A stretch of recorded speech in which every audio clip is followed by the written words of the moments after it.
Thank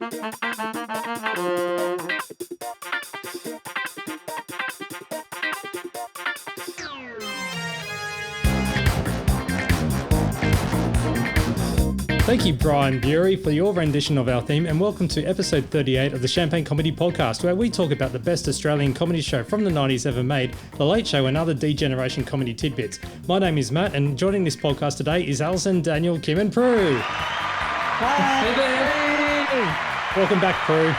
Well, thank you. Welcome back. Cool. All right, and let's get straight into it.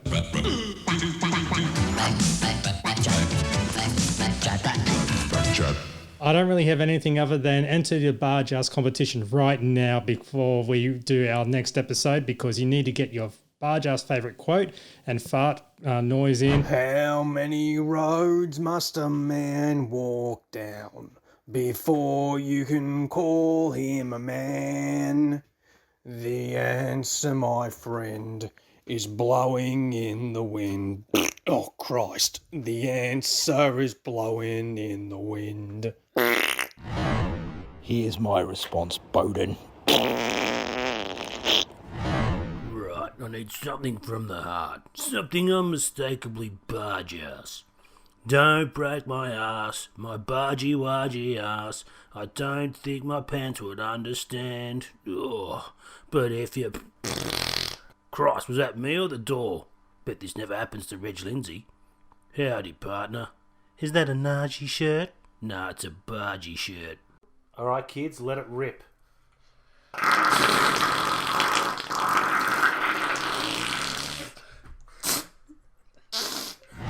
Don't break my ass, my bargy-wargy ass. I don't think my pants would understand. And if you break my ass, bargy-wargy ass, might blow up and kill this man. Send it to champagnelateshow@gmail.com, and you have a chance at winning the Bluey/Bargeass DVD from Crawford's DVD, brought to you by mygeekculture.com.au, which is associated with me, so get on top of that. And also, second prize, the Late Show Champagne Edition DVD, as well as a couple of CDs from Lucky Jackson. You may know him as Michael Warren from The Toilet Break. And also, I think we've got an extra little prize. I happen to be at one of those temporary cheap bookshop places that sets up in a disused building, waiting for a permanent tenant in Rundle Mall. Called Dirt Cheap Books, and they happen to have a whole stack of copies of A Nest of Occasionals by Tony Martin. Yay!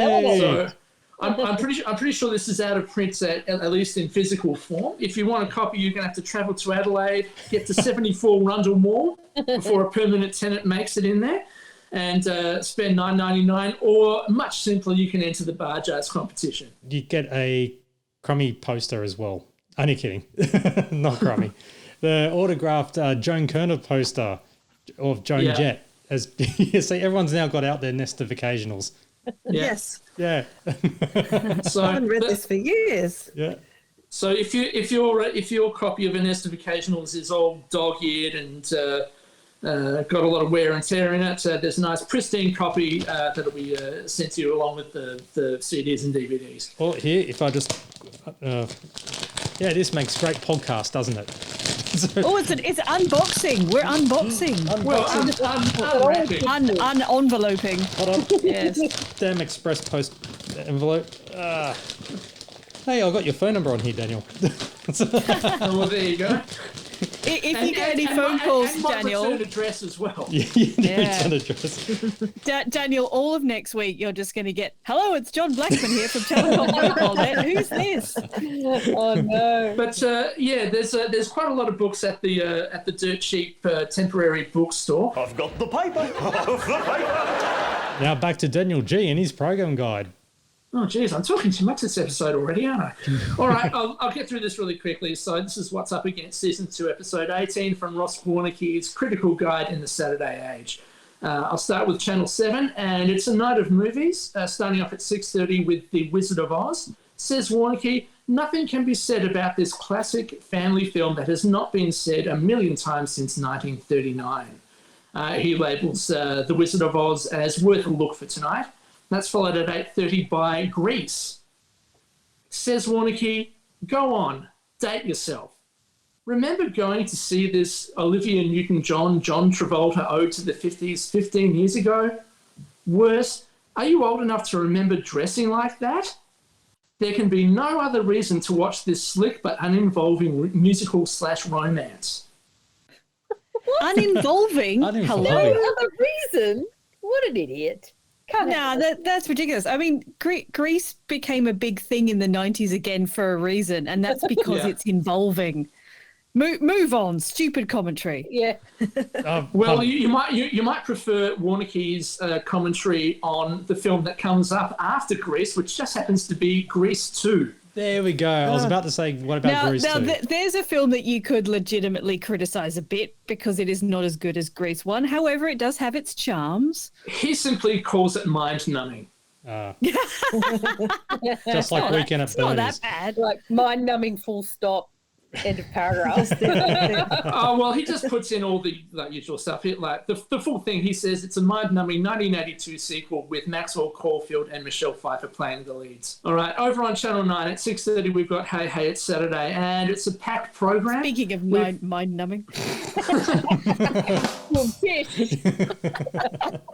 So we've got Daryl Braithwaite performing The World As It Is. Stand up from Anthony Morgan. Morgs. I'll be shocked. Yeah. Well, I'm sort of wondering whether, I only know Anthony Morgan from Pashing the Mannequin on Good News Week. Yeah, where he's making And it. I know exactly. I'm sort of wondering how he would sort of tone down from that. It might have been a bit like when Bill Hicks did his stand-up set on Hey Hey, It's Saturday. Oh, Yeah, yeah. it would have been interesting if anyone's got the clip on YouTube, send it over because I would be interested in watching a toned down Morgs. So yeah, either that or log into Hey Hey TV, pay up your money. Yeah, Send Daryl's your getting credit none of my card cash. details to Daryl. Daryl is getting none of my money. Daryl owes me 20 years of my life. So apart from stand-up, we've also got champion gum leaf blower Virgil Rutens. You know him, don't you? Oh, yeah. Well, he was on Potluck, yeah? Yeah. The one that kicked Shazam. We've also got Rhapsody in Red performing Don't Stop Till You Get Enough. See, you can have a Jackson-related performance that's not controversial. Or deeply racist. Or an a cappella group. Oh, okay. Yeah. For Red Faces, we've got judges Gina Riley and John Paul Young. Then Deborah Conway performing Alive and Brilliant, and the Black Sorrows performing Stir It Up. And bizarrely, we've also got Channel 9 boss Bruce Gingell, who tells Daryl live in studio that Hey Hey has been renewed for, quote, another 22 years, unquote. Well, this sounds like a that was a hostage lie. situation. Was there a gun against this Oh, guy's sorry. head? So I've actually got a perfect sound effect for that. Well, see, as we all know, it turned out to only be another 6 years, not counting the 2010 revival or the umpteen specials. But yeah, another 22 years. I think we've found Hey Hey's version of six seasons in a movie. Another 22. Can you imagine another 22 years of Hey Hey? Well, would he still be on air or would he have come off? I'm just trying to do the maths here. Well, he has been on air for 100 years already, according to that last special that was on. Yeah. He's no stranger to exaggeration, our Daryl. So after all of that hostage situation at Hey Hey, we have the movie Gunfight at the OK Corral. Says Warnicki, more than an OK Western. Ha ha. This taut and absorbing 1957 film directed by John Sturgis stars Burt Lancaster as Lawman Wyatt Earp and Kirk Douglas as Doc Holliday, taking on the feared Clanton gang at Tombstone's OK Corral. Script by Leon Uris, author of Exodus. And he gives the movie pick of the night. Over on Channel 10, we've got the movie Messenger of Death. Warnicki says that it's a gratuitously violent and generally unpleasant 1988 action thriller with Charles Bronson as a Denver news hound probing the massacre of a Mormon family. He misspells it Mormon. I don't know what. Maybe that's some sort of a species of Mormon, maybe. The male one. Yeah, more man and more women. Probing the massacre of a Mormon family and the war between two factions of the church. Next up, we've got SBS. The movie is called Without Pity. The Green Guide ad says that the prostitute's in love with a US deserter in a post-war Italy. Ross Warneke explains a bit further that it's a 1948 Italian drama about a prostitute, sex worker Warneke, who falls for a black American GI, African American, not black, come on, who is fleeing the MPs. But their plan to stage a hold-up to raise funds for a trip to America goes wrong. And that leaves us, last of all, with the ABC. Our usual lead-in, again, very pertinent with the opening sketch, which we'll talk about in a moment. It's Birds of a Feather. What'll I do? Season 3, Episode 2, titled Tinker Tailor. When Charles Fitzroy knocks on the door one evening asking for some water for his radiator, Sharon tells him all about Dorian and her relationships, which he seems interested in. After visiting Chris, Sharon suspects that Charles is a police spy interested in the proceeds of Daryl and Chris's crimes. All of a sudden, 2 policemen arrive and they ask about the whereabouts of Dorian and Marcus, who need to be questioned about a major fraud case, of which Marcus was the accountant. Sharon tells them that they are in Zurich. When Dorian returns, she finds that a Sunday newspaper has an article on her private life and visits the girls in tears. I've got no idea what the headline is, but I'm sure it would have contained a bit of a dirty cow. So after that, we've got The Late Show. Now, usually Warneke has put in satire and sketch comedy from Melbourne's DGen. He's done a major derivation from that in the listing here. And in fact, it's extremely complimentary. The Late Show, TV's funniest sketch comedy show, homegrown by the DGen. Homegrown. Wow. It only took him 38 episodes to admit it. And then after The Late Show, well, as you heard last episode, after The Late Show, we've got The Devil at Your Heels. The listing in the Green Guide says that it's a documentary looking at the late Ken Carter's obsession with becoming the world's greatest daredevil. After that, at 12:30, the ATVI News with Rosemary Church. And at 1 a.m., you can fall asleep to the video clips of Rage. Same as last episode, there's no guest program listed. So, yeah, just Rage. All right, that's quite a mouthful. Let's get into the episode. Thank you very much, Daniel. And now it's time to dissect and slash and murder and destroy, just like destroying little girls on the game Night Trap on the Sega Mega CD of Season 2, Episode 18 of The Late Show, broadcast Saturday, October 16, 1993. And straight up, we regret that due to a scheduling error, the last 2 minutes of the previous program, Birds of a Feather, did not go to air. We further regret that we're going to have to play them now. What'll I do? No! So, yeah, basically they're taking the piss out of Birds of a Feather with Jane and Judith playing the... what's their names? Sharon and Tracy. Sharon and Tracy. Sharon and Tracy, for goodness sake. Yeah, sorry. All I could think of was Doreen and a dirty cow. Oh. You dirty cow! Maybe the program would have been better if it had just been Doreen and a dirty cow. Yeah. But yeah, alas, it's Sharon and Tracy. Birds of a Feather, when you look back and in fact at the time, is a bit of a weird lead into The Late Show because, before they put Birds of a Feather on, we would get appropriate programs to lead it in, like, other sketch shows, British sketch shows, like, Smith and Jones and Lexi Sale and stuff. And that works because, the audience is natural.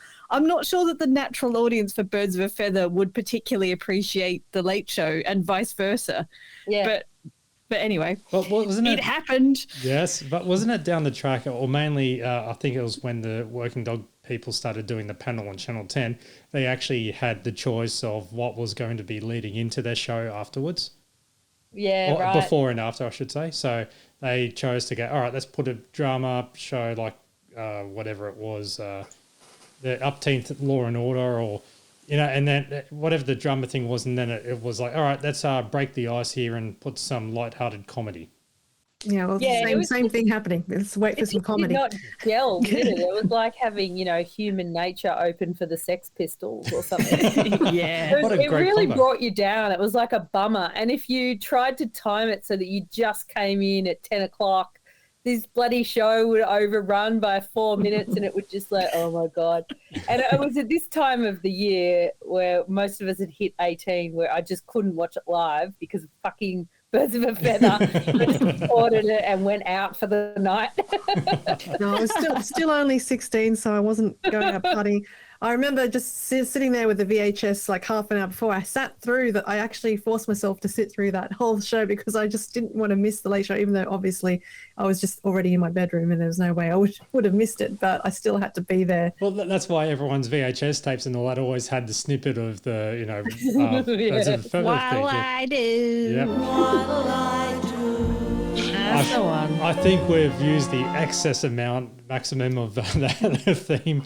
We have reached peak Yeah. Birds of a Feather. Yes. Yeah. One thing I like about this little cold open thing is that it sort of pulls back a bit to show the Late Show cast watching Oh, yeah. the parody of Birds of a Feather, and essentially insinuation that people are only watching this because it's British. Yeah.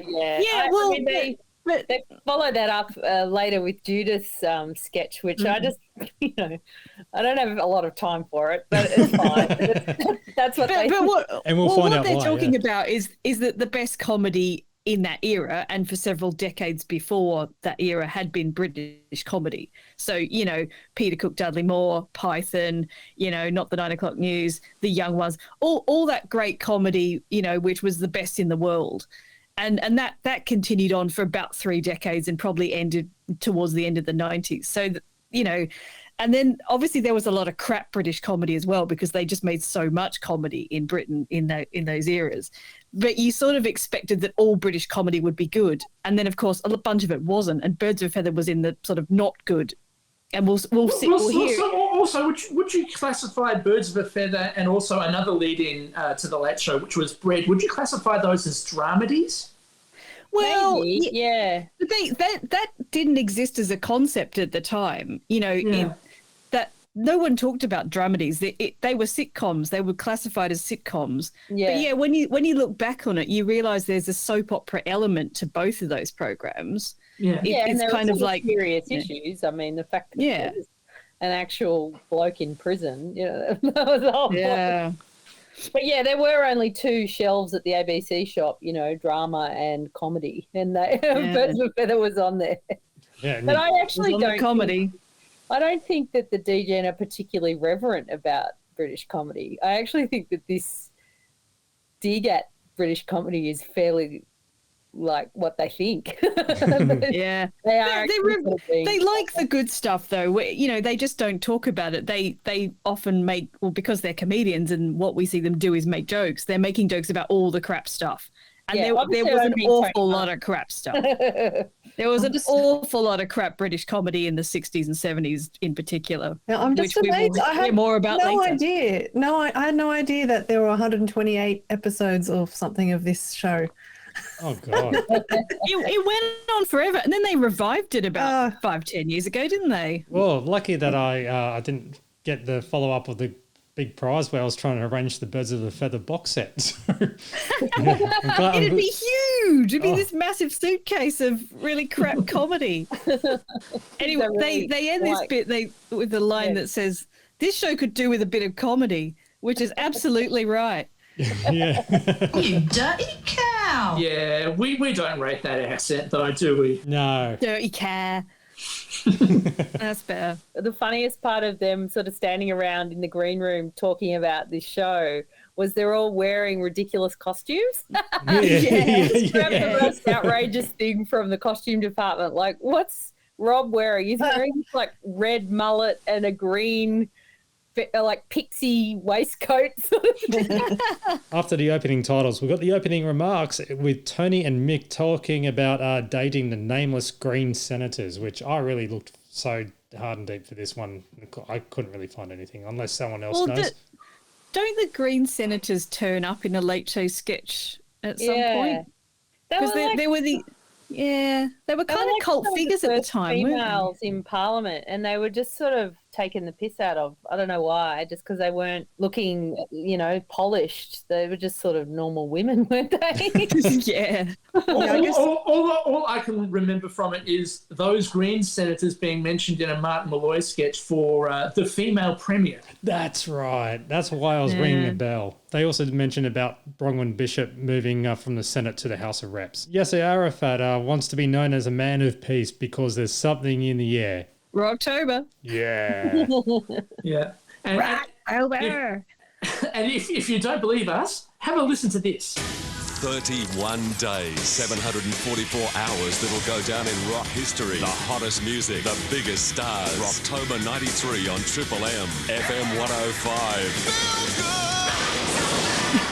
All right. Music. 23 FM.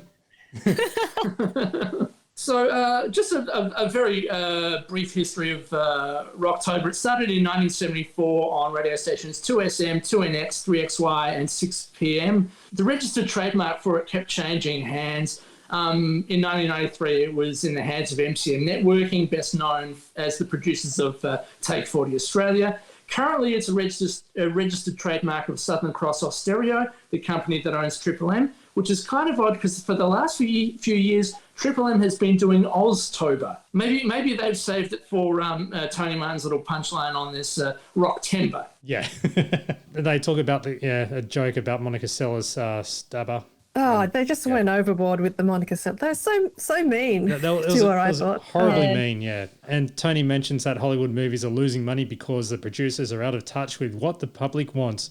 And then he explains his date wanted to see a movie and describes the plot of Weekend at Bernie's 2. Never seen it, happy to say. But mind you, you don't have to the way that Mick and Tony describe it all about smashing a corpse's nads into a parking meter and stuff like that.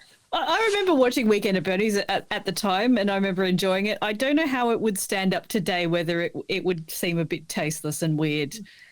But anyway, I guess I need to jump onto SBS On Demand and check it out for myself. Yeah. And Filipino politician Imelda Marcos wants to get in the movies, and Tony gives her the movie plot idea of basically the Manila Chilladilla, but Weekend at Fernie's. So, yeah.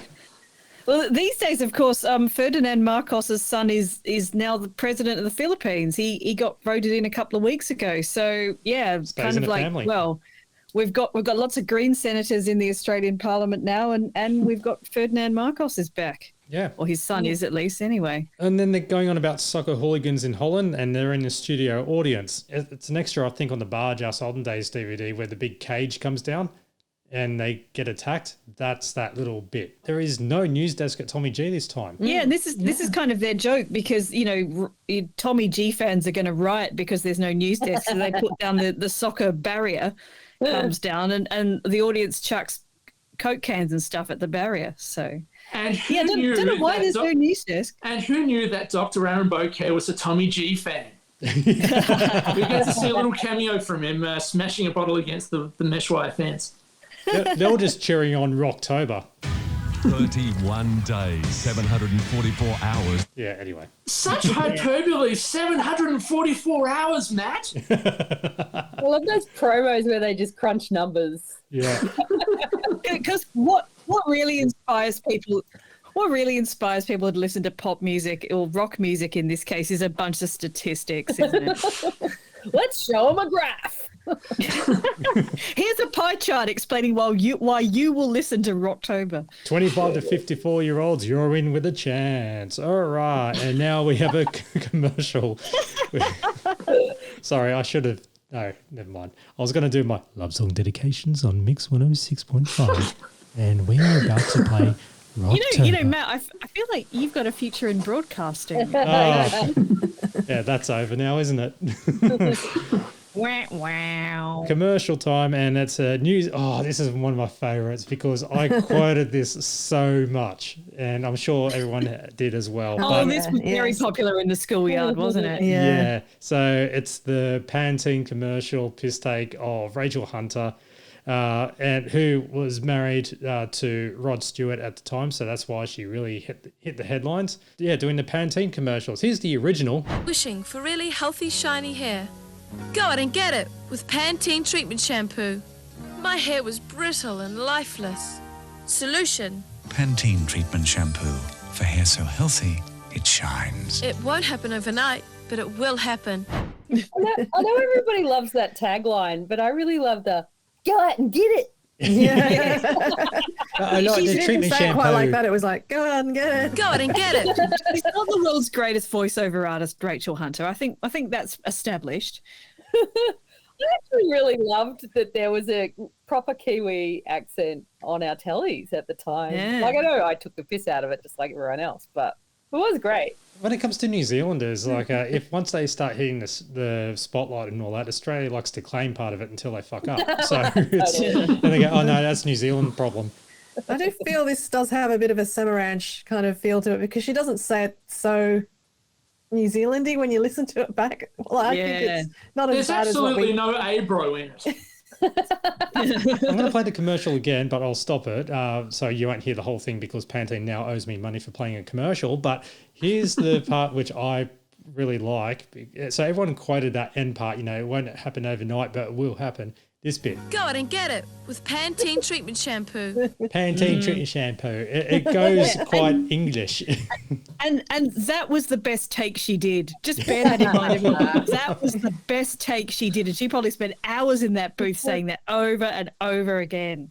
That's the best take. Her hair is so lifeless and brittle. So It's a weird mashup of an accent, though, isn't it? Because she's obviously been living in the UK with Rod for a while. Considering we still think of that line whenever I see Pantene, I'm thinking of that. Must have been a successful ad. It was marketing genius. It was like that Frank Walker from National Tiles. Hello. Oh God, that's still on constantly. Hello. Frank Walker from National Tiles. This Saturday and Sunday only. And I mean, we've also just come out of an election as well. So like that hole in the budget jingle just came out loud and clear out of the office radio for the past. Yeah. Was it 3-4 weeks? It's going to be too traumatic for everyone. Well, yeah, but basically this piss take of the Pantene ad is basically poking fun at New Zealand accents in general, and I've got a feeling that Tony Martin may have had a hand in this, considering he's the mind behind Tum and Full. Yeah, well, here's Jane being what's her name, Rachel. It won't happen overnight, but it will happen. I mean, they might as well have made me say, available now at all fish and chip shops for $6.66. Tish. I noticed on the YouTube link, someone's commented about the final line saying, I was reminded of this when the Aussie dollar got stronger than the US dollar in 2011 because of the global financial crisis. Such a random association to make. Thanks a lot, YouTube commenters. All right. And now, there we go. Rocktober going. All right. And we have stage time with Tommy G hosting Lateline, well, his equivalent of Lateline, discussing the Republican debate. So this is why the news desk wasn't happening. But on Monitor 1, you had Malcolm Turnbull, Rob Sitch. Monitor 2 was Dr. John Hewson, who was just happy to be there, Kerry. And Monitor 3 was the movie Grease, showing on Channel 7. So there you go, Daniel, as per the program guide. Yeah, just in case we all get a bit bored. Well, here's the thing here. I actually looked up my access for certain news archives, and in Canberra, they were actually playing James Bond instead. Yeah, I didn't mention it in the program guide, but yeah, it was James Bond movies on Channel 7 in Sydney. So disappointed that it wasn't Greece. Yeah, they were talking about the Republic debate. First to you, Dr. Hewson, I've got a bit of a confession. We don't actually want to talk to you. We just need you to fill up the monitors, so please stay there. Now to you, Malcolm Turnbull. A republic by the year 2000. Are you serious? Well, I wouldn't be pulling this face if I wasn't. I mean, if I wasn't serious, I would have pulled this face. And look at that, 2000, year 2000. The Republic vote came in and it didn't happen. I was really spun out by this, and I had to look it up. I thought, first of all, it's like Rob's impression is from another time. It seemed like, wow, that's a prime minister to be. And I realised that he wasn't in the Liberal Party, or he was. I don't know. I couldn't figure it out. But anyway, he was appointed by Paul Keating to this Republican advisory committee. So it's a bit of a spin out. There's this weird little nugget of 1993 history with this Prime Minister. Yeah, he was just a lawyer at that stage, wasn't he? And he was the head of the Republican movement. And then he got into politics. And I he guess also in the 2000s. He created Aussie Mail as well. Yeah, That's right. Yeah. So, but I was going to say the Republic voting thing where we're going to choose in 2000. That was my first time, like, because I turned 18 in 1999. So that was the first time I actually had voted for something federal, because the election for me was 2001. I didn't get the 1998 one because I was underage. So this Republican thing was, sat really strong with me. I went, hooray! I voted. And it didn't go well. Yeah, I just remember that night. It was just a tragedy because, I mean, the question was worded wrongly. People just didn't understand what was being asked. They just thought that any old person would become Prime Minister, not realising. Anyway, all of us know what happened. But I remember John Howard. Going out that evening and having Yes Republic written in lipstick on my forehead at some club. And all these idiots were going, why are you voting yes? I'm like, what are you talking about? And then obviously, didn't go our way, did it? And then I decided to go off to England for 10 years. And Alison, I think, similar situation, and she's still there today. So. Yeah, it made total sense, didn't it? To just go to the motherland, like, why do a spin-off? And then you just experience Brexit, Yeah, I really wanted to go through Brexit 16 years later, which was basically, I realized it's just, I had total flashbacks going through Brexit of the whole Republican thing. It was exactly the same thing with a shit result. I remember that referendum. It was like a Rumpelstiltskin contract. It was like, what the fuck? The syntax of that question was like, I don't get it. I really think back to this sketch, one of the funny things is that it's almost, you almost miss it because it's very thrown away. But when Rob as Malcolm Turnbull goes, I set fire to Windsor Castle, I sucked Bertie's toes. And then that bit where the punchline is, and Tom goes, well, you just want to be president, don't you? Yes, I do. Music time, and Jane sets up Billy Joel doing River of Dreams. Another way of putting it. At the end of my career, my popularity it fades. I grow a brand new beard, I've kept the old shades. And technically that is true. That was the end of his career. What? Yeah, well, his last studio album was River of Dreams. So it was that album. And he went down the classical path after that. And every album that came out of his pop rock career was just compilations. But he's just come out with so much classical music. He's been a composer since. So he's done, constantly done tours and stuff like that, which I think he's retired now. But no, I think they're still advertising it. Like I remember on Jonesy and Amanda, they're trying to sell some competition to go to New York to see him live in concert. So I think he's still playing. Yeah, but he's not coming up with new stuff. No, not new music. Yeah. Yeah. He does have some very small children at the moment that are like aged about 6 years old. Oh.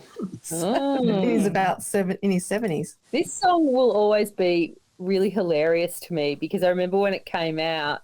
And, Billy Joel had been cool. And then this was like, he is no longer cool. This is a piece of shit. It was like, we didn't start the fire. We were just okay with that. That was like, we were a little bit too young to really hate on it. We thought it was cool. But River of Dreams, this is shit. Like, this is God 104 music, whatever. And then I think because it's so insanely catchy, and we were just being dickheads or something. Like it took maybe 4 weeks, and we were all singing it.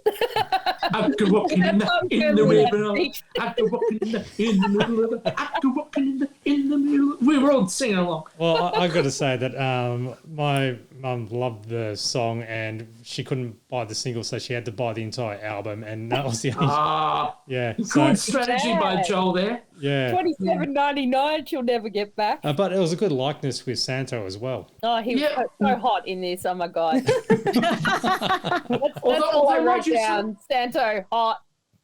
Yeah.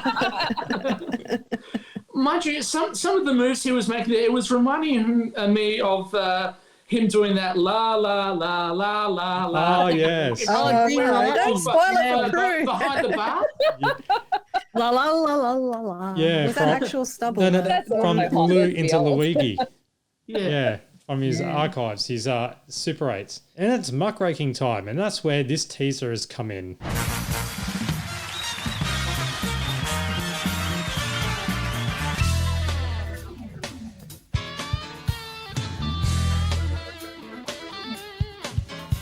Now, do you recognise those two themes? I recognise the first one basically because Tony Martin was, well, I don't know if you could say recommending it on Ceciltown, but that's the Daryl Summers show, which used to be on YouTube in its entirety. Has it been put up behind the Hey Hey paywall? Sadly, yes. Well, actually, good thing, yes. Well, but yeah, it's sad that I know. And the second theme there is Tonight Live, I think. Correct, it is. So Mostly with Steve Vizard, but with other people on Fridays from memory. Well, that episode, that snippet is actually from Tonight Live with Richard Stubbs. So he filled in on Fridays.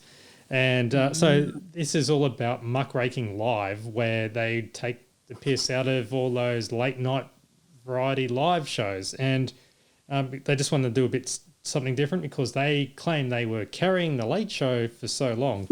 And they filmed that pilot up in Sydney.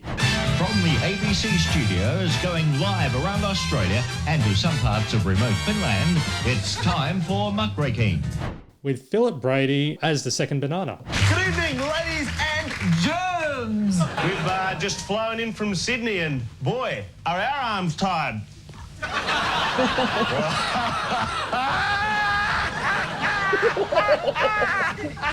Jace, I understand you've just eaten. Yes, Mickey, I had lunch at the canteen and I've got to tell you, Mick, the food at the canteen, it's fit for a king. Here, King. Here, King. Here, King. Oh, guys, that's a beauty. But have you heard this one about the young honeymooners who didn't know the difference between Vaseline and putty? Their windows fell out. Oh, my God. That laugh. Philip Brady is so great in this. Isn't he? It's the part he was born to play. Like he's a top rate second banana. Yeah, this is kind of like a sort of, a checklist of a bunch of bits from GTV9 programs of various eras and a bit of sort of Tonight Live as well involved in this. We've got the sort of song and dance sequence where they're all dressed up as Peter Allen in Go to Rio kind of outfits. They've got a wheel segment with Ding-a-ling, who's played by Myrtle Woods. Lovely Myrtle. And then they've got a segment which is sort of taking the piss out of Pluck a Duck, and they've got Duck-a-Duck as well. Yeah, they didn't have Duck, they had Lenny Lamb. Yeah. Sorry. Usually joined by Duck-a-Duck, but it's Lenny Lamb, who's basically exactly the same as Pluck a Duck, just going around and physically assaulting going around and humping everything by the looks of things, and putting Myrtle Woods in real danger. Yes.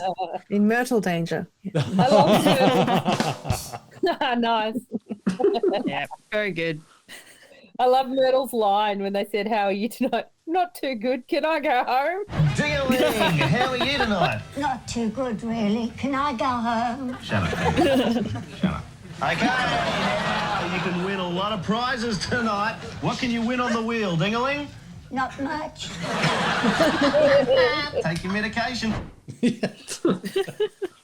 I was going to say where they do the luxurious stay, the prize at Mick and Jace's place. I worked out the street that was printed on the bin. The house hasn't changed much, so it's got like a concrete wood type fence now on it. So I don't know if they were living there or not. We should have asked Jason. So hang on. So it's concrete, but it looks like wood finish. Definitely, Uncle Alberto has had his design hands all over it. Yeah, but the house still stands and looks similar to how it does feature in the Late Show. So I just had a bit of an upgrade on the front, basically. Oh, that's good to hear, seeing as we're seeing things like the castle home being demolished and Captain Kim and everything. So good to know this one's still around.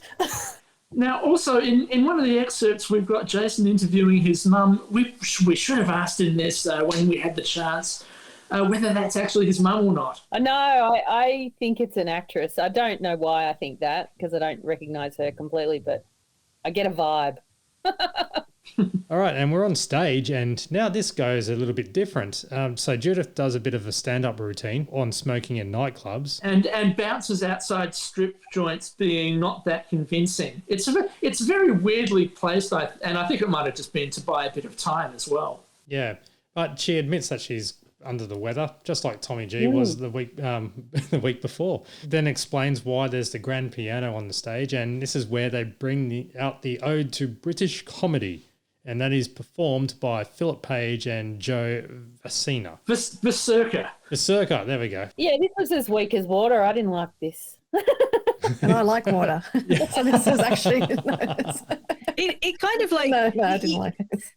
You can make a lot of good points about, the worst sort of types of British comedy, like Benny Hill, Are You Being Served, Septo and Son, Carry-Ons, that kind of thing, being crap. That's fine. But I don't think it makes it funnier to have an opera singer, a genuine opera singer, singing about it.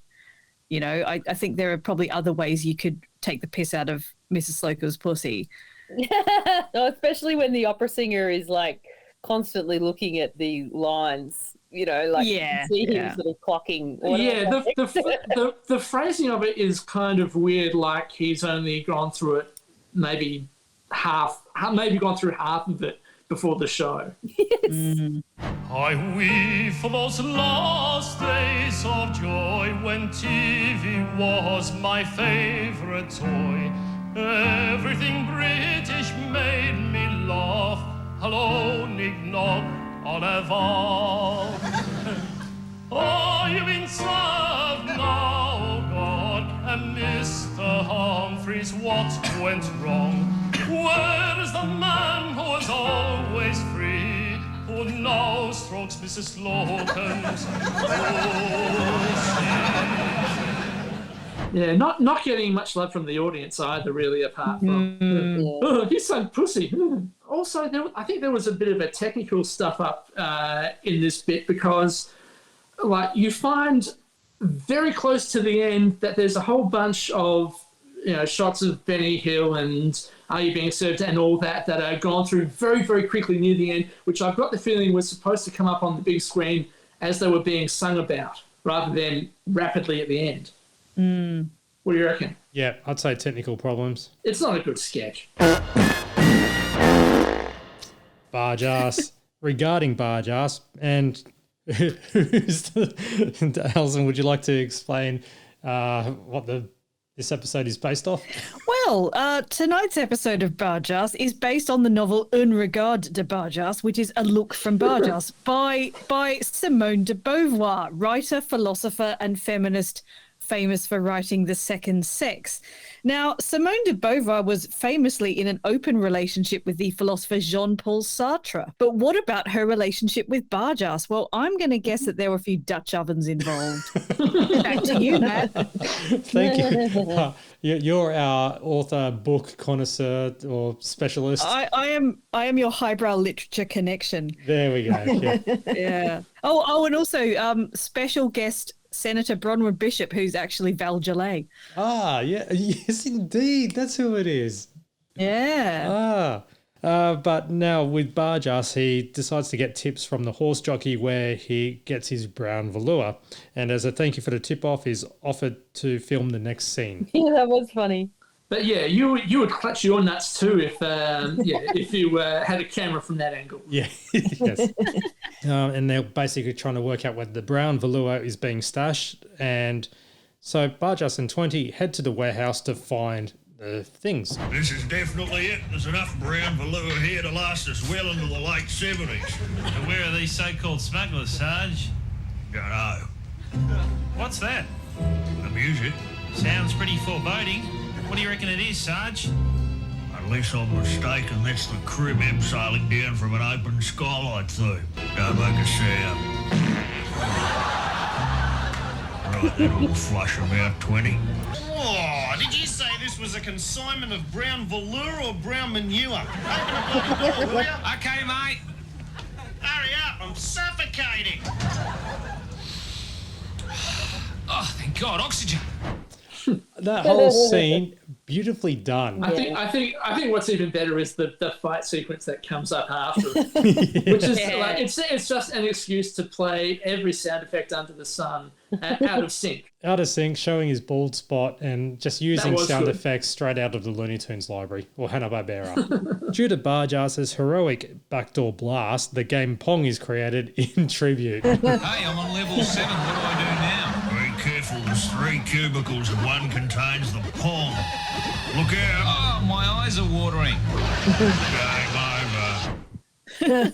I love Santo's delivery. Oh, my eyes are watering. So sweet. It was probably just so random. Like someone was just playing Pong and they had a completely different conversation. I've got a feeling it might have been included because it might have been a fad of the day kind of thing back in Talking to the youth.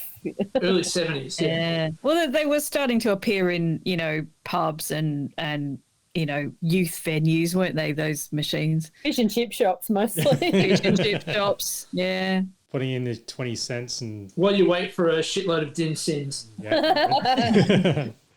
Donuts. And now it's time for a sketch, and it appears to be a documentary on celebrity stalkers. So we actually... we got a song calling in. Hold Who's on. that? Let me just answer that. Hello? G'day, it's John Blackman from Telecom Mobile Net here. Who's that?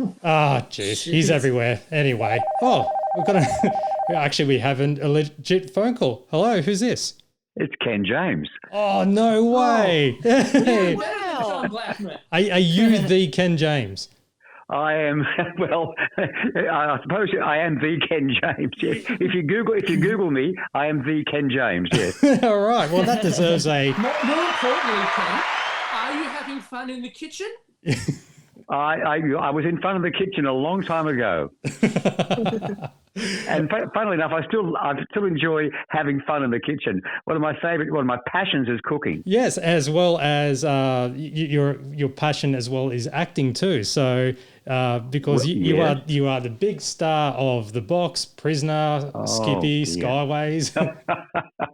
Yes, the list is endless. I started my career when I was 12. And I'll be celebrating my 74th birthday this year. Congratulations! I've had a long time in the business, yeah. So with this sketch, because this whole thing is based on celebrity stalkers, and your prime time, Ken James, all over TV, especially in the mornings. Especially, was it Good Morning Australia with Bert Newton? I worked for 10 years with Bert on Good Morning Australia as a celebrity chef, but I always said to Bert, I'm not a chef, I'm a bloke who likes to cook. And so what was it actually like to work with Bert? Well, it was fun. I mean, it's quite by accident. One morning about 6 a.m., I got a phone call from the studio, Channel 10, saying, "Oh, Ken, we're so sorry to ring you at a ridiculous hour, but are you available to come into the studio in the next hour or two to do a cooking segment? Because one of the guests missed their plane flying down from Sydney, so we've got a spot to fill, and we know you love cooking. Can you come in?" And I said, "What, now?" And they said, "Yes, now. Get out of bed." So I came into the studio. And I did a quick pasta dish, which was very like one of those things you make up as you go. And at the end of the segment, Leanne Mercer, who was then the producer of the show, tapped me on the shoulder and said, "Ken, Bert would like you to be a regular." So I got a gig for 10 years. I worked for the next 10 years on that show. Great. Right place, right time. Yeah, exactly. Yeah. Now, Bert and I worked really well together. We bounced off each other, and I had the privilege of working with Graham Kennedy doing a movie, and Graham was playing himself. And Graham would always say to me, "I don't care who gets the laugh, so long as we get the laugh. That's the important thing." And Bert was the same way. So we would bounce off each other, and we worked on camera. We worked really well together. Well, speaking of laughs, so you're part of this sketch with The Late Show where it was all about you being the with celebrity Judith chef. Lucy. Yes. Now, how were you approached for this to be to play yourself, really? Well, funnily enough, Judith, she said, I remember fondly, I love working with Judith. We sat down and she said, Ken, I never realised how funny you are. And I said, well, I'm an actor. And that's what I get paid to do. And well, when I worked, when I finished my basically my career as an actor, I started teaching. And one of the courses I taught was comedy. And the key to comedy is to play it for real. Don't play for the laughs. Play it as though whatever situation exists, where how absurd it may be or it may seem, play it for real.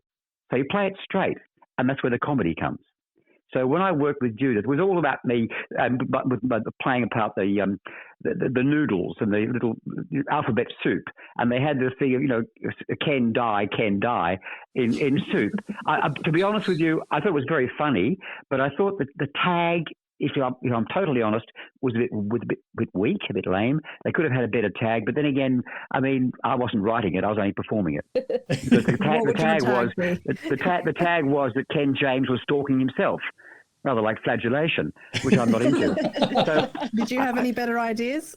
Well, they could have said, Elizabeth Chong was, or Gabrielle Gattei was stalking me, but they may have sued them. But they did feature Gabrielle Gattei a couple of times in The Late Show. Are you good friends with him? Oh, of course we are. We're very good mates. Yes, he was a lovely little bloke to work with. And Bert used to say things like, "Oh, your name's Gabrielle Gate from Footscray." Yeah, you're putting on this French accent. But I mean, I really enjoyed working with people like Gabrielle and Elizabeth on the show, and Dorinda Hafner. She's a gorgeous girl. One of the things about working in the industry, I've met so many wonderful people, and that's an area or an experience I'll never forget. The people I've actually worked with and met over the years. But how did people know about your cooking prowess? Well, it's funny. Years ago, Ernie Sigley, God rest his soul, I was doing a show called The Box out at Channel 10 or Channel O in those days at Nunawading, and Ernie was doing a little Tonight Show, and he said to me, "Hey, mate, I know you do a bit of cooking, don't you?" And I said, "Yeah, well, I do a bit of cooking, Ernie. I do enjoy it." "Well, come on the show and do a bit, will you, with me?" And I said, "Oh, okay, I'm happy to do that." And once again, we clicked on camera. We had this chemistry, and I became a regular on the Ernie Sigley show, doing cooking. But whenever I go overseas, I go to France or I go to Indonesia or whatever country, I always do a cooking course. I try to enjoy the culture of the country, and I love finding out what the kind of cuisine they specialize in. So I do a course, and see, to me, cooking's like acting, because when you're acting, you're using all your senses. You should, as a good actor, you should use all your senses, and thus with cooking, it's an expression of your art. Am I making sense? Oh, 100%. I love my dinner parties are fantastic. I've got to tell you, I have a lovely apartment here in Melbourne, and I have a seating for 12, and we have some fantastic dinner parties. And I generally get a bit of a standing ovation. Well, speaking of dinner parties, did you ever, we're big fans of Bernard King on this podcast, especially the lovely Bernard. Yeah, because we're part of the Late Show segments, when they had the toilet breaks and they showed clips from Potluck, which happened to have Bernard and Ernie on it. Did you ever have a dinner party or have the opportunity with Bernard? Most certainly. When Bernard would come to Melbourne to visit from Queensland, he rang me and he said, "I want to buy some really good spices. Where can I go to buy spices in Melbourne?" I said, "Bernard, I'll pick you up and I'll take you and we'll go down to Chinatown and we'll find some really good, Asian spices and whatever." And he said, I really want some lovely, good saffron, real saffron. So he was pleased with that. And in the car, he said to me, he said, "I can't tell you. I went to this function. I was out in this country town." He said, "I went there and they put me in this room, this hotel room." He said, "I walked in, the carpet was purple, the blinds were blue, and the bedspread was orange. It was like living in a bruise." You definitely had a way with words. And that was Bernard. He was such fun. He was, God rest his soul. And Frank Thring was wonderful. I mean, when I was doing the Skippy series, I was only 16 years old, and there was Frank Thring, this wonderful, I mean, he was a movie star, worked with people like Elizabeth Taylor and Kirk Douglas and Tony Curtis and wonderful people. And he would regale me with stories of being in Hollywood, and I just sit there with my jaw dropping about these amazing things he did and the wonderful times he had. I was very impressionable, and once again, working with wonderful people and meeting incredible people is something you can never replace. Do you mind if I ask you one question about Skippy? Please, go ahead. It was part of my life for 4.5 years. Of course. Yeah. This is a loose segue. So, because while the parody of Skippy was featured on Fast Forward, but... Yeah, many times. But mainly Michael Veitch, part of the original D-Gen. Oh, playing Sonny, yes. He was very clever. Mike was a very clever actor. What did you think of those parodies? Oh, funny. It's hilarious. I mean, look, with comedy, you've got to take it as it is. I mean, if it makes people laugh, you know. I mean, I said this afternoon, I watched Ricky Gervais on Netflix. He was hysterical, and nothing was sacred. Nothing was sacred. Everything was like, he dropped every bomb you can imagine, and nothing was like taboo. And it was funny because he kept saying, you know, I don't want to split the audience up here. He was talking to a live audience in London, and he was saying, I don't want to split the audience here, but he was giving his take on comedy. He's a genius. What other comedies have you been part of? Like, obviously you've done theatre and... Well, The Box was fun. The Box was fun because, see, what happened was I was living in Sydney, and they were trying to cast this character called Tony Wilde, who was the star of a TV series called Manhunt, because The Box was about a television channel, UCV Channel 12. Now, originally, Hector Crawford, the doyen of Australian television, didn't want to do a show like The Box because his people around him said, Hector, there's a show called Number 96 that's making so much money, we have to follow suit. He said, oh, no, I don't do those kind of shows. I do shows like, you know, Matlock and Division 4 and The Homicide. No, they're the kind of Clean Cut, the Sullivans. They're the kind of shows I do. Hector, The Box will make a lot of money. So they finally talked him around to doing it. But they were having trouble casting this character called Tony Wilde because Tony Wilde was, as the writers saw him, an egocentric actor. That's how writers see actors. Egocentric wankers. So they couldn't cast this guy. So they flew about 6 of us down from Sydney on the same plane, in the same area of the seating, reading the same script. I looked over and saw this other actor who looked very much like me, and I said, you came for the same role. So we arrived en masse at the Crawford Productions and went through our paces. And as it turned out, I was offered the role of Tony Wilde. Now, it was an actor, Ken James, playing an actor, Tony Wilde, playing Detective Senior Sergeant Blake in the TV series Manhunt. So it was an actor playing an actor playing an actor. It was a very hard role. So that was comedy, and it was tough. It was a tough gig. What are you up to right now? Work-wise? Yeah, work-wise and stuff. Well, not a lot. Can I say, you probably only know half of my life. I mean, there's so many things that I've done apart from television. I'll give you a little example. For 20 years, I worked for the Victoria Police as an unsworn member with a group called DTS, Detective Training School. I lectured at DTS. I lectured in communication skills. Yeah, no one knows that. I did a pro bono. I wasn't paid. I mean, I've got a wall full of plaques and thank yous from the Victoria Police, but I was an unsworn member for 20 years doing motivation lectures and communication skills. That is cool. Right. Wow. Well, Ken James, we salute you. So. Oh, thank you. Yeah. After all of that, a sketch on The Late Show, it's a piece of cake. I just wanted to quickly ask, was any of the sketch improvised, or was it just? Oh no, it was all scripted. It was all scripted, absolutely scripted. But like I was saying, I thought when I saw it back, I thought they could have had a stronger tag, because it's not where you start, it's where you finish. And I thought the script was well written, it was well conceived, but I thought the tag was a bit weak when they said, no, it worked out that Ken James was stalking himself, and it was like, bob-omb. But once again, the comment earlier, what would have been a better tag? I don't know. I didn't write it, but yeah. I simply asked because I do like that sort of penultimate part, I suppose you could call it, where you're asked what you would say to the stalker, which is, to tell them what a sad, pathetic person they are, and no matter how much anguish and pain they're putting you through, that they're them and you're you. Yes. Well, once again, I didn't write it. I just played it. I played the words. As someone said, what's my motivation for this scene? Your paycheck on Monday, and also just say the words and don't fall over the furniture. Oh, I was just going to ask, Ken, do you still send yourself cheese in the mail? Do I send? No, never have.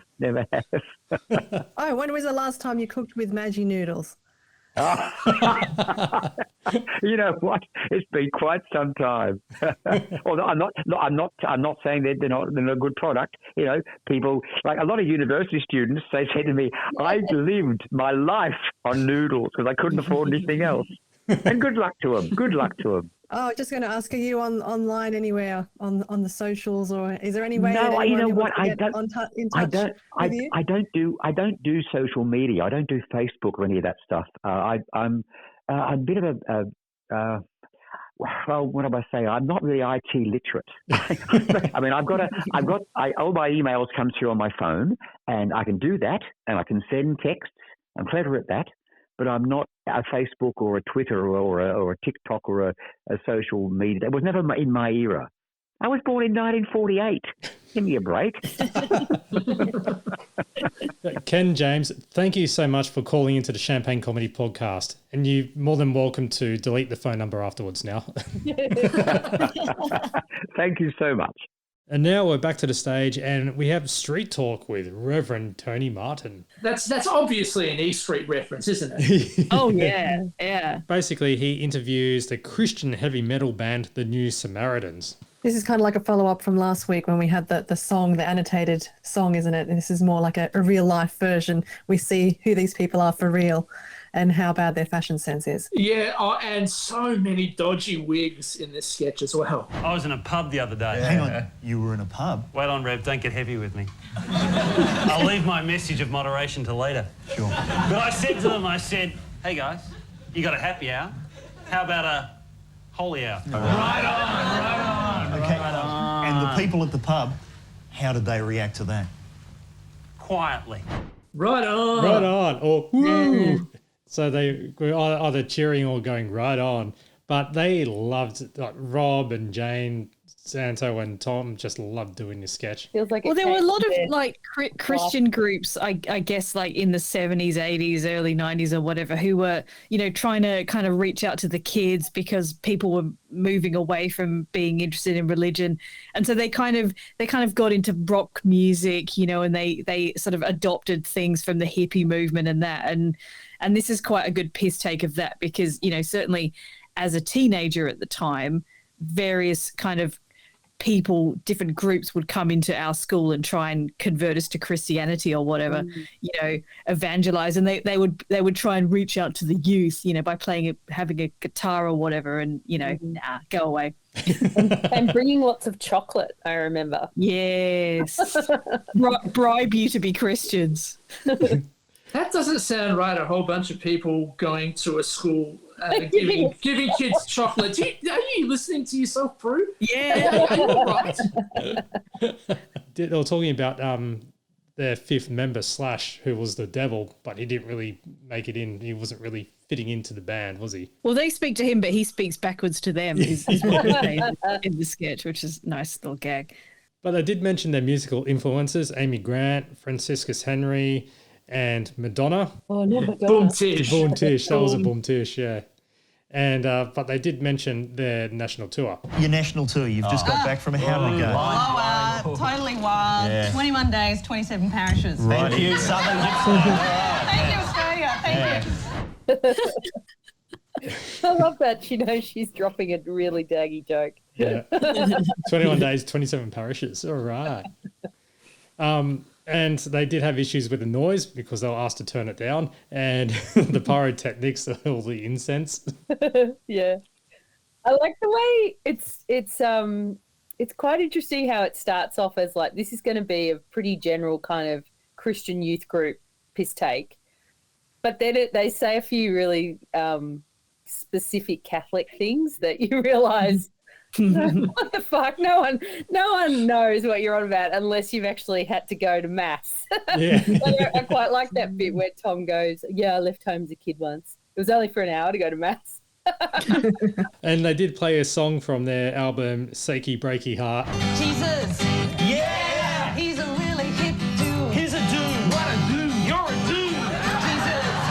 Yeah. Don't say words that are rude. Nothing rude. Never crude. Jesus is the answer. Got no time for hating. So get hooked on the Lord and go turkey on Satan.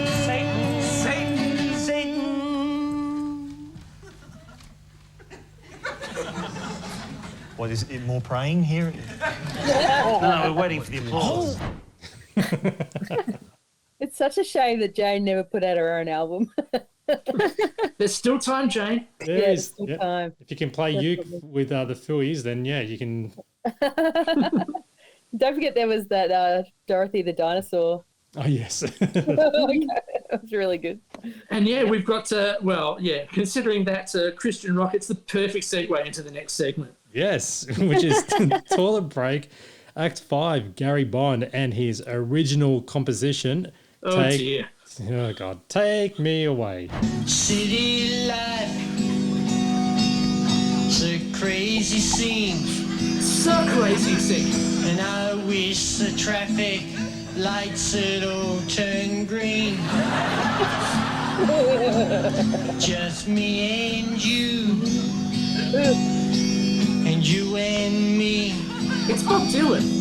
Well, I wish they would take me away. The part that I should have used was the part where at the very beginning he starts singing and there's a bit of feedback. Everything kind of goes wrong with this. I mean, it's a dreadful song. The guitar's out of tune. He can't sing. He looks like Nudge from Hey Dad, and he's dressed like Super Mario. Yeah. I mean, you know, It's very basic lyrics as well. As the lyrics are terrible. you can tell from rhyming a crazy scene with, traffic lights turn green. He looks like more or less a teenage or the older brother of Doogie Howser. Yeah, I've written down Super Mario and Doogie Howser combo. And so, see, I went with Nudge. I went with Nudge and Hey Dad. But Nudge can play. He can sing. He's a musician. So well, as we may discover later on. Yes. Well, I was going to say Nudge Farmhouse. I've got the album, so I'm one of the 10 people in Australia that've got the album of Farmhouse. yeah, and the rest are all in salvos. Yeah. Well, at least they were in the 90s. But I saw him when I was in Darwin in like 1998 for New Year's, and he was like the entertainment for the New Year's Eve. That's Top night. Darwin.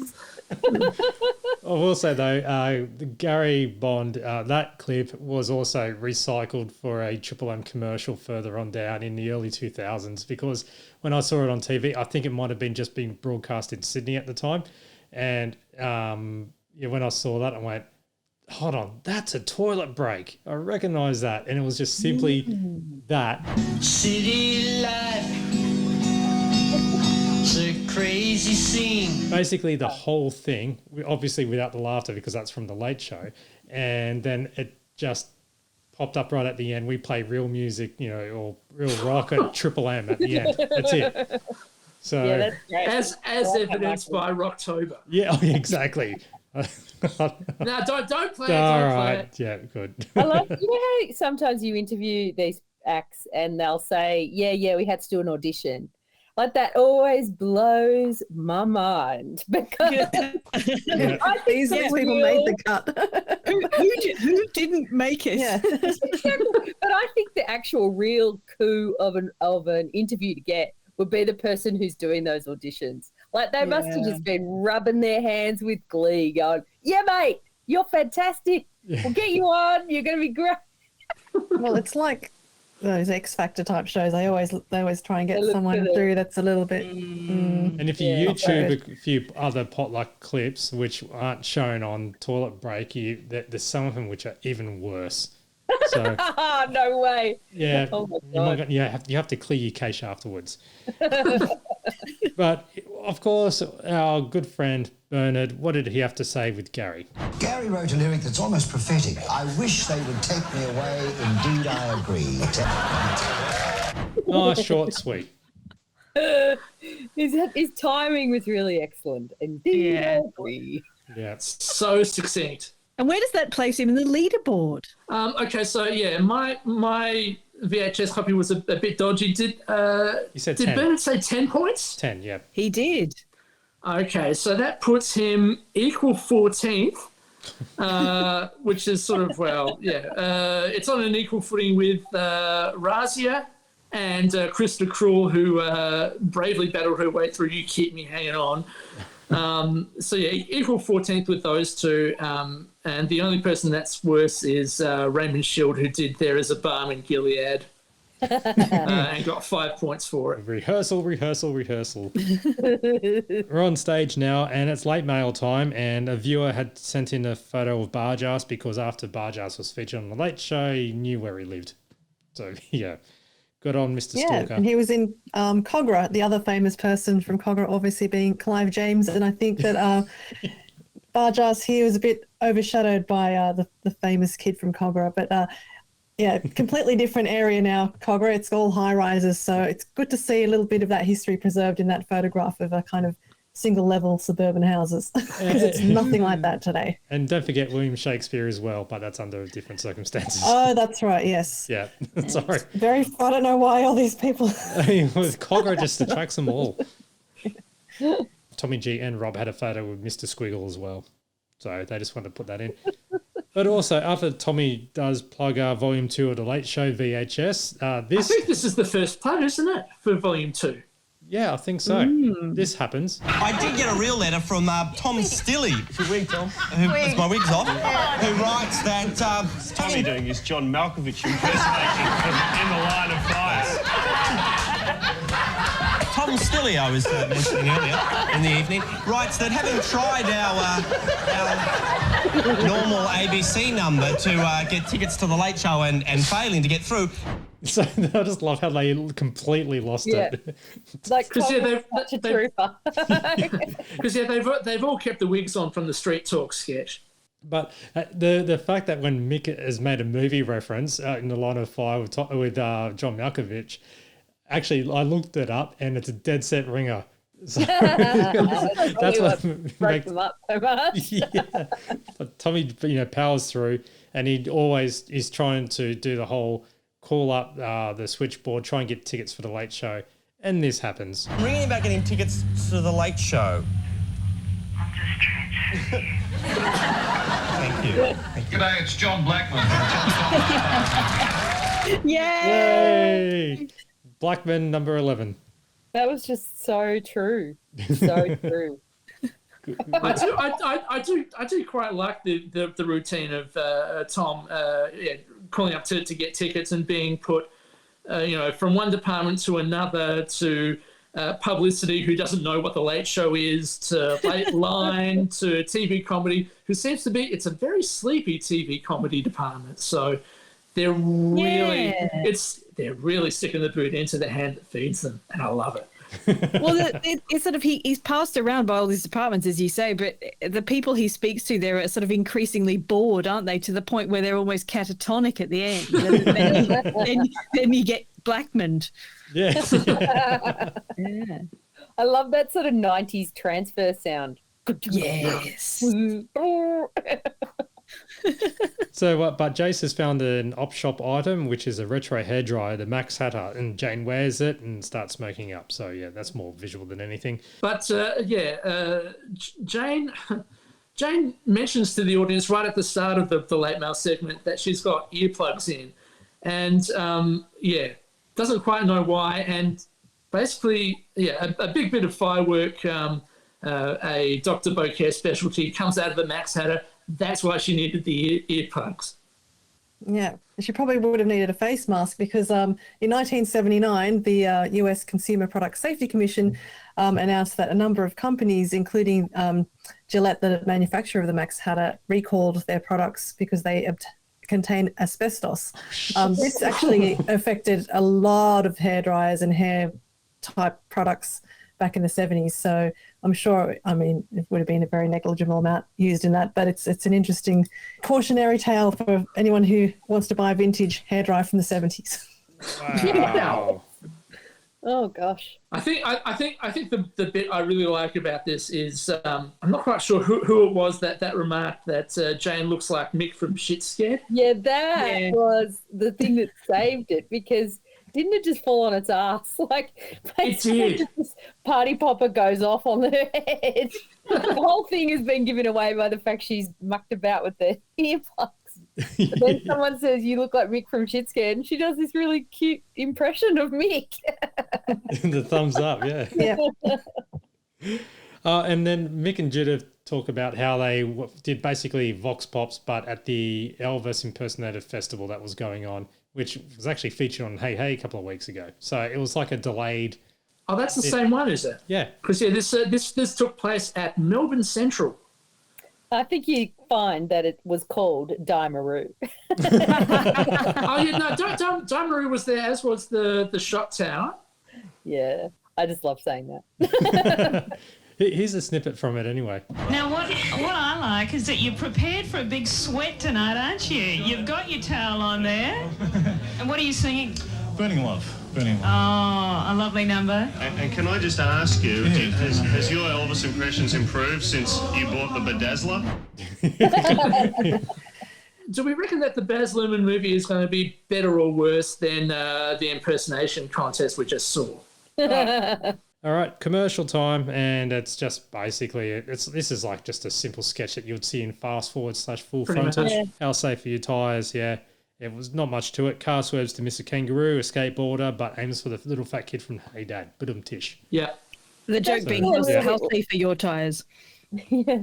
A sort of parody of an ad about car safety. It does feel a little bit like they've run out of the gold, you know. They're at the end of Yeah, there is a fair bit of flop material and filler material in tonight's episode, isn't it? They're getting tired, yeah. Now it's time for Graham and the Colonel. I don't have any clips for this because this was pretty much a straight sharpshooting type thing, and Very, very quick run through, and yeah, they're wearing the black armbands and thermos bands for Andy Stewart's passing. wearing kilts. So, World Cup soccer, Maradona named in the Argentinian squad to play in Australia, and customs will stop him from coming in. So, a lot of budum tishes in this one. Oh, gosh. World Series baseball, the Phillies versus Blue Jays is about to happen. And just FYI, because I do follow baseball, Blue Jays did win, defeating the Phillies 4-2, because World Series are usually played in series of 7.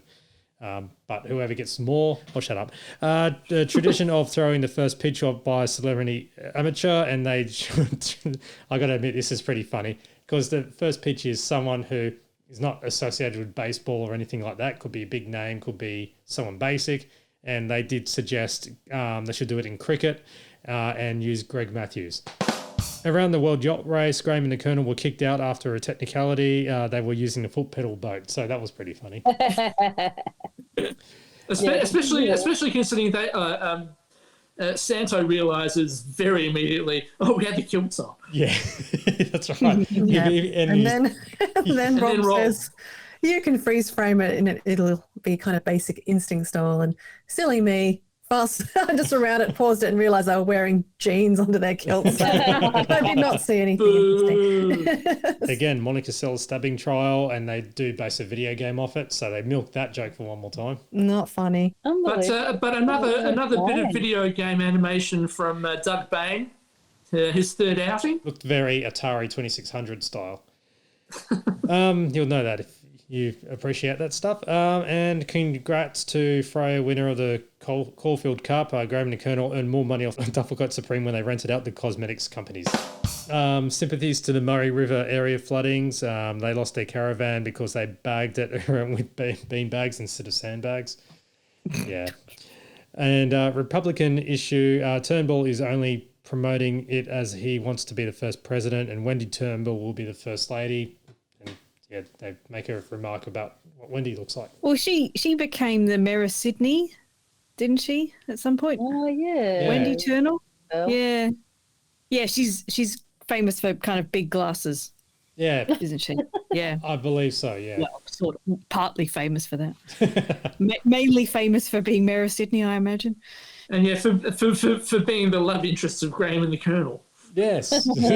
All right, and we're on stage, and Tony promotes The Devil at Your Heels, and Mick explains that it's inspiration for Shit Scared. So there you are. And once again, it's available for free, legally and in full on YouTube from the National Film Board of Canada channel. The Devil at Your Heels. Go and look at it. It's really something. And closing the musical finale, and it is Crosby, Stills, Nash and Young. Oh wait, no, it's not. It is Grasby, Grills, Nudge and Plum. So what a good combo. Absolutely. Singing Teach Your Children Well.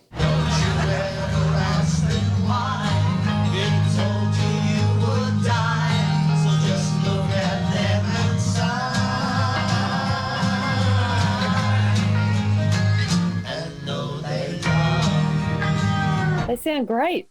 Yeah, it actually kind of works. I love it. I mean, it's a bit weird seeing Lucky Girls sitting on a stool. The audience certainly appreciates, especially with the high waistband. Oh my God. The audience really enjoy that bit, don't they? And if you look carefully at Lucky playing that, he's basically playing it up to the neck of the guitar, so nowhere near the actual middle part. Yeah, because his gut gets in the way. It works because they're all actors. You know, none Yeah. of these people are just like politicians, sports stars. No, Grasby was a politician, wasn't he? Oh, was he? Yeah, him he and was his a famous politician. ties. Yeah, Al Grasby. Anyway, Al Grasby was always a bit of a character, wasn't he? So obviously a bit of acting talent underneath. I will say though that while Nudge, which is Chris Truswell from that show, yeah. So he is a musician, and what can I say? Before that, he was in the Farmhouse Band, which is basically made of Channel 7 personalities from 1990, 1991. Honestly, YouTube and enjoy the covers. Was Georgie Parker in that as well? Yeah, Georgie Parker, Emily Simons, and Georgie Parker saying these boots are made for walking. Yeah. And also Gillian McGregor is in it too, and Michael Horrocks as well from Cartoon Connection / Video Smash Hits. So, in fact, Chris Truswell, what did he sing here? He sings Under a Stormy Sky. But this thing ends on a great note with Gwen Plum thinking the take had finished and then saying, "I'm back at that first lot."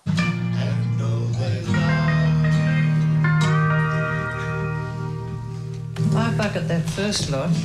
But after the closing finale, we had the credits. Daniel, was there any little Easter eggs? Quite a long list of special guests. We had Philip Brady, Al Grasby, Lucky Grills, Ken James, Gwen Plum, Christopher Truswell, and Myrtle Woods, with Colin Batruni, Cecil Exum, Fiona Harris, Randall Killip, Christopher Kirby. I think this is the third time for Christopher Kirby we've seen him in this series. Andre Moses, George Novak, Philip Page, and Joe Fasurka.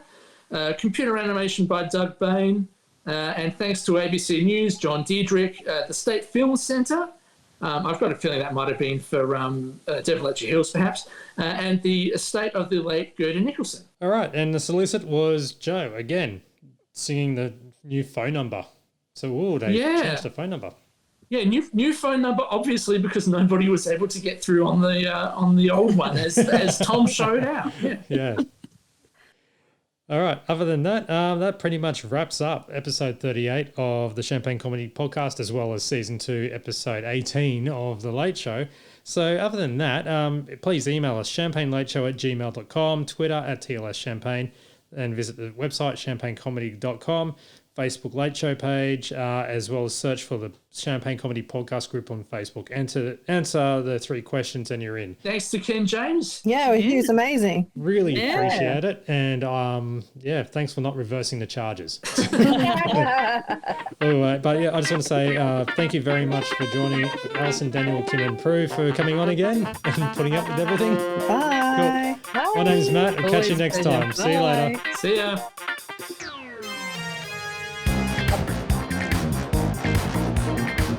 You dirty cow. Thank you for listening to the Champagne Comedy Podcast, created by fans for the fans. For more information on this podcast, please visit champagnecomedy.com. Produced by Matt Fulton Productions, mattfulton.com.au.